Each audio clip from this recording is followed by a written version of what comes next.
Excel PU college Guruvayanakere, ಕರ್ನಾಟಕದ number 1 PU college. Admissions open now. May 9ನೇ ತಾರೀಕು ಚಿತ್ರದುರ್ಗದಲ್ಲಿ ಯಡಿಯೂರಪ್ಪರಿಗೆ ಅಭಿಮಾನೋತ್ಸವ ವೇದಿಕೆಯಲ್ಲಿ ಬಹುಮತದ ಭಾಷಣ ಮಾಡಲಿದ್ದಾರೆ BSY. 2028ಕ್ಕೆ ಬಿಜೆಪಿಯನ್ನ ಅಧಿಕಾರಕ್ಕೆ ತರುವ ನಿಟ್ಟಿನಲ್ಲಿ BSY ಭಾಷಣ ಇರುತ್ತೆ ಅಂತ ಹೇಳಲಾಗ್ತಾ ಇದೆ. ಸಂಪೂರ್ಣವಾಗಿ ಬಹುಮತದೊಂದಿಗೆ ಅಧಿಕಾರಕ್ಕೆ ತರುವಂತೆ ಕರೆಯನ್ನು ಕೊಡ್ತಾರೆ. ಯಾರಿಗೆ? ಅವರ ಅಭಿಮಾನಿಗಳಿಗೆ, ಬೆಂಬಲಿಗರಿಗೆ, ಆಪ್ತರಿಗೆ, ಕಾರ್ಯಕರ್ತರಿಗೆ ಕರೆಯನ್ನು ಕೊಡೋದಿದ್ದಾರೆ ಮಾಜಿ ಮುಖ್ಯಮಂತ್ರಿ ಯಡಿಯೂರಪ್ಪನವರು. 2008ರಲ್ಲಿ ಮೊದಲ ಬಾರಿಗೆ ದಕ್ಷಿಣ ಭಾರತದ ಕರ್ನಾಟಕದ ಹೆಬ್ಬಾಗಿಲಿನಲ್ಲಿ ಕಮಲವನ್ನು ಅರಳಿಸಿದ್ರು.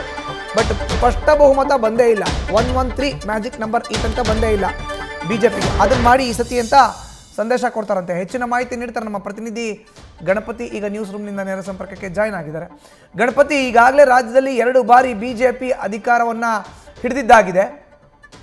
ಈಗ ಹೊಸದಾಗಿ ಸ್ಪಷ್ಟ ಬಹುಮತದೊಂದಿಗೆ ಅಧಿಕಾರ ಹಿಡಿಬೇಕು ಅನ್ನೋ ಕರೆ.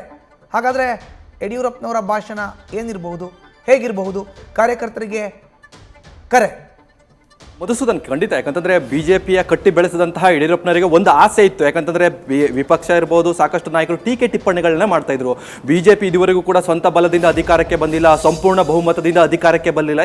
ಈ ರೀತಿಯಾದ ಒಂದು ಟೀಕೆ ಟಿಪ್ಪಣಿಗಳ ನಡುವೆ ಯಡಿಯೂರಪ್ಪನವರಿಗೆ ಒಂದು ಆಸೆ ಇತ್ತು. ಅಂತಂದ್ರೆ ದಕ್ಷಿಣ ಭಾರತದಲ್ಲಿ, ಅದರಲ್ಲೂ ಕೂಡ ಕರ್ನಾಟಕದಲ್ಲಿ ಸಂಪೂರ್ಣ ಬಹುಮತದಿಂದ ಬಿಜೆಪಿನ ಅಧಿಕಾರಕ್ಕೆ ತರಬೇಕು ಅನ್ನೋ ಲೆಕ್ಕಾಚಾರದಲ್ಲಿ ಇತ್ತು.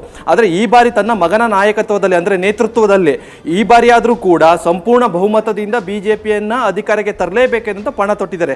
ಈ ನಿಟ್ಟಿನಲ್ಲಿ ಅಭಿಮಾನೋತ್ಸವ ಸಂದರ್ಭದಲ್ಲಿ ಒಂದು ಆಪ್ತರಿಗಿರ್ಬೋದು, ಅಭಿಮಾನಿಗಳಿರ್ಬೋದು, ಸಾಕಷ್ಟು ಜನ ಬಂದಿರ್ತಾರೆ. ಅಲ್ಲೂ ಕೂಡ ಒಂದು ಕರೆಯನ್ನ ಕೊಡ್ತಾರೆ, ಒಂದು ಬೇಡಿಕೆಯನ್ನ ಇಡ್ತಾರೆ. ನೋಡಿ, ಈ ಬಾರಿ ನನ್ನ ಮಗನ ನೇತೃತ್ವದಲ್ಲಿ ರಾಜ್ಯದಲ್ಲಿ ಚುನಾವಣೆ ಆಗ್ತಿರುವಂಥದ್ದು, ಸಾಕಷ್ಟು ನಾಯಕರು ಕೂಡ ಜೊತೆಗಿರ್ತಾರೆ. ಈ ಸಂದರ್ಭದಲ್ಲಾದರೂ ಕೂಡ 2028ರಲ್ಲಾದರೂ ಕೂಡ ನೀವು ಸಂಪೂರ್ಣ ಬಹುಮತದಿಂದ ಬಿಜೆಪಿ ರಾಜ್ಯದಲ್ಲಿ ಅಧಿಕಾರಕ್ಕೆ ಬರಬೇಕು. ಮೈತ್ರಿ ಇದ್ರೂ ಕೂಡ ಆ ರೀತಿಯಾದಂಥ ಒಂದು ಬೆಳವಣಿಗೆ ನಾನು ಕಣ್ಣಾರೆ ನೋಡಬೇಕು ಅನ್ನೋ ಲೆಕ್ಕಾಚಾರದಲ್ಲಿ ಈಗ ಯಡಿಯೂರಪ್ಪನವರು ಇದೇ ಅಭಿಮಾನೋತ್ಸವದಲ್ಲಿ ಒಂದು ಕರೆಯನ್ನು ಕೊಡಲಿದ್ದಾರೆ. ಮಧುಸೂದನ್, ಧನ್ಯವಾದ ಗಣಪತಿ ನಿಮ್ಮ ಮಾಹಿತಿಗೆ. ನ್ಯೂಸ್ ಫಸ್ಟ್, ನಿರ್ಭೀತಿಯಿಂದ ನಿಮ್ಮ ಪರವಾಗಿ.